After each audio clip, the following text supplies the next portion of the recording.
Hello दोस्तों, welcome to general गुरु। दोस्तों, जैसा कि आप सब जानते हैं, क्लास 10th के सभी स्टूडेंट्स को प्रमोट कर दिया जाएगा। तो आप सबको ये डाउट आ रहा है कि क्लास 11th में जो एडमिशन प्रोसेस है वो किस तरीके से होगा। तो उसके लिए बताया गया है कि एक सीईटी लिया जाएगा, कॉमन एंट्रेंस टेस्ट। तो आप सबको ये डाउट आ रहा है कि सीईटी क्या है, ये सबके लिए ऑप्शनल होगा या कंपलसरी होगा, या ऑनलाइन होगा या ऑफलाइन मोड में होगा, कितने मार्क्स का होगा, कितने टाइम का होगा, इसका सिलेबस क्या होगा, इसका पैटर्न क्या होगा। तो अगर आपको इस सारी डिटेल को जानना है तो आप इस वीडियो को एंड तक देखना। और अगर आपको ये वीडियो पसंद आए तो इसको लाइक और शेयर करना, और मेरे इस चैनल को सब्सक्राइब करना। आगे की जितने भी अपडेट्स आएंगी मैं आपको इस चैनल पे प्रोवाइड करने वाला हूँ। तो आइए दोस्तों, देखते हैं कंप्लीट डिटेल सीईटी का। तो दोस्तों, जिस तरीके से स्टेट एजुकेशन मिनिस्टर वर्षा गायकवाड़ जी ने अनाउंस किया कि क्लास 10th के सभी बच्चों को उनके क्लास 9th और 10th के परफॉर्मेंस बेसिस पे प्रमोट कर दिया जा रहा है। तो 11th में एडमिशन के लिए हम सीईटी लेने वाले हैं, और ये सीईटी 100 मार्क्स का होगा। तो आइए उस सीईटी के बारे में देखते हैं। तो दोस्तों, ये जो कॉमन एंट्रेंस टेस्ट है वो आपका 100 मार्क्स का होने वाला है, और उसके लिए टोटल टाइम आपको दिया जाएगा 2 आवर्स। अभी तक सिर्फ इतना डिटेल इन्होंने प्रोवाइड किया है, जितना डिटेल आपको स्लाइड पे दिख रहा है कि सीईटी आपका 100 मार्क्स का होगा और आपको टोटल 2 आवर्स का टाइम मिलने वाला है। साथ ही दोस्तों, आपको बता दूं, ये जो सीईटी है वो आपका मल्टीपल चॉइस क्वेश्चन बेस पे होगा। एमसीक्यू क्वेश्चन होंगे, जैसे आप सब जानते हैं fill in the blanks type question होते हैं, तो उसमें ऑप्शन नहीं होते। बट इसमें क्या होगा, आपको fill in the blanks type question होगा और आपको उसके 4 ऑप्शन दिए होंगे। तो आप 4 में से आपको कोई एक करेक्ट ऑप्शन को चूज करना है और उसको मार्क करना है। तो आपको एमसीक्यू बेस्ड क्वेश्चन पे एग्जामिनेशन होने वाली है। साथ ही दोस्तों, आपको बता दूं कि ये जो जीआर इन्होंने जारी किया है उसमें बताया गया है कि आपको ओएमआर शीट प्रोवाइड की जाएगी। ये ओएमआर शीट दोस्तों क्या होती है, मैं आपको नेक्स्ट स्लाइड पे बताने वाला हूँ।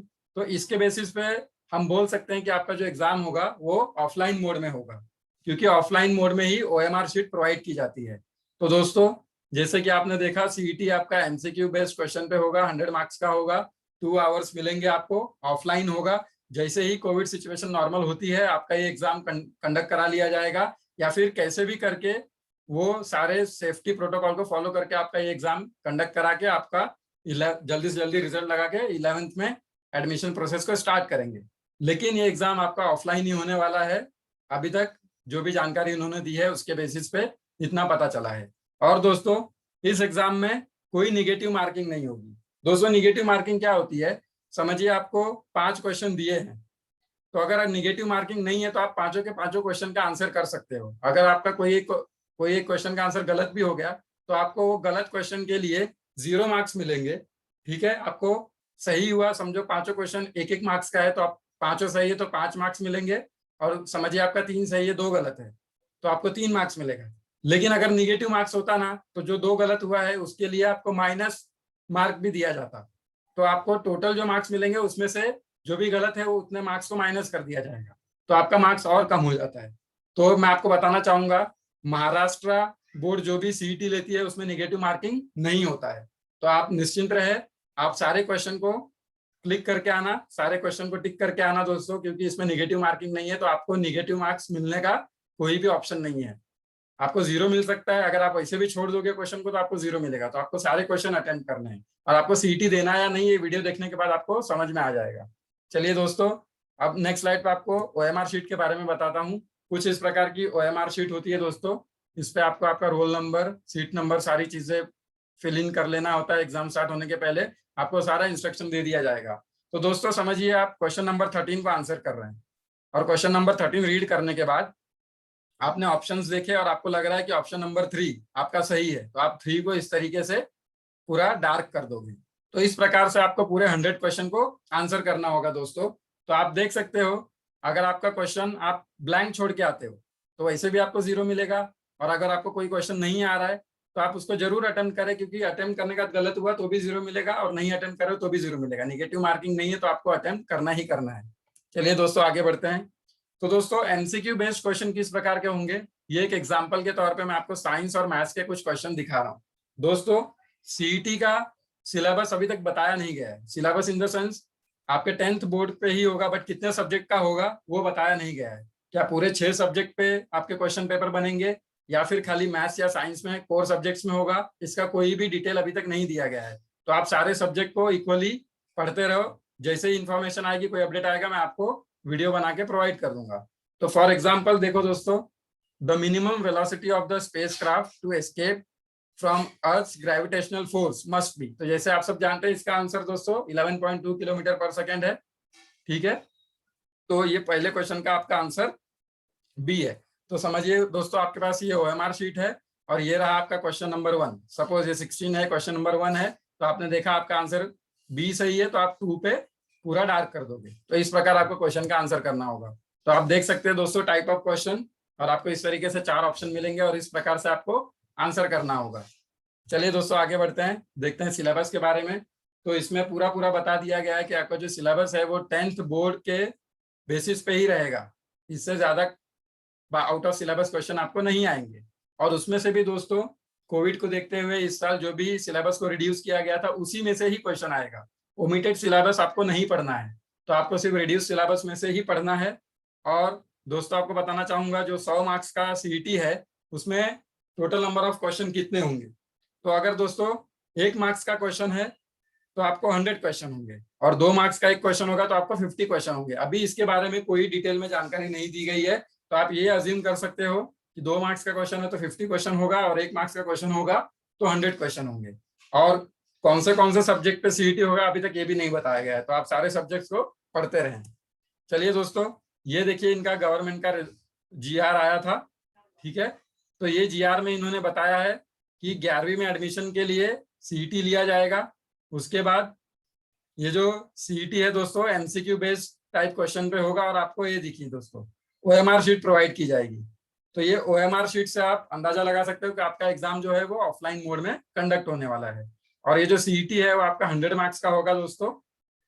उसके बाद इन्होंने यहाँ पे ये जो 5वीं लाइन लिखी है, उसमें बोला है कि 11वी प्रवेशासाठी सामायिक प्रवेश परीक्षा ही विद्यार्थ्यांसाठी पूर्णतः ऐच्छिक असेल।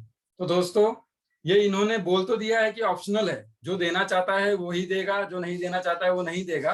लेकिन मैं आपको बता दूं, ये इन्होंने ऐसा कुछ प्लान बनाया है कि ये एग्जाम सभी लोग देंगे। मैं अभी आप आगे स्लाइड पे समझोगे तो आपको समझ में आ जाएगा। तो बेसिकली ये इन्होंने ऑप्शनल बोला है, लेकिन ये कंपल्सरी है दोस्तों। क्यों कंपल्सरी है, देखिए दोस्तों, इयत्ता 11वीची प्रवेश प्रक्रिया राबविताना सामायिक प्रवेश परीक्षा दिलेल्या विद्यार्थ्यांना सामायिक प्रवेश परीक्षेतील गुणांच्या आधारे गुणवत्तेनुसार सर्व कनिष्ठ महाविद्यालयांमध्ये प्राधान्य देण्यात येईल। जिन्होंने भी CET दिया होगा उनको सबसे पहला प्रेफरेंस मिलेगा 11वीं में एडमिशन के लिए, और जिन्होंने CET नहीं दिया है वो लाइन में लगे रहेंगे।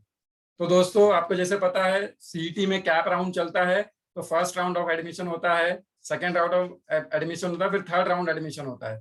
तो फर्स्ट राउंड और सेकेंड राउंड में मोस्टली जिन्होंने CET दिया है पहले उनका एडमिशन होगा, और उसके बाद ही जिन्होंने CET नहीं दिया है उनका एडमिशन होगा। तो दोस्तों आप समझ सकते हैं, जो भी अच्छे कॉलेज है वो CET दिए हुए छात्रों को मिल जाएगा, और आप सबका नंबर उसके बाद में। फॉर एग्जाम्पल अगर मैं बोलूं कि एक कॉलेज है जिसका नाम ABC है, ठीक है, उसमें 100 सीट है, तो उसमें फर्स्ट और सेकंड राउंड में अगर सारे CET वाले भर गए और बाद में कोई सीट नहीं बचा, तो जिन्होंने CET नहीं दिया है उनको उस कॉलेज में एडमिशन नहीं मिलेगा, उनको कोई और कॉलेज देखना पड़ेगा। तो इसलिए दोस्तों आपको CET देना ही देना है। और साथ ही आपको बताना चाहूंगा दोस्तों, सेंटर ऑफ एग्जामिनेशन मोस्टली इन्होंने कहा है सेल्फ सेंटर ही होने वाला है, क्योंकि इनको अकोमोडेशन में प्रॉब्लम होने ही वाली है, तो ये ज्यादा से ज्यादा सेल्फ सेंटर प्रोवाइड करेंगे।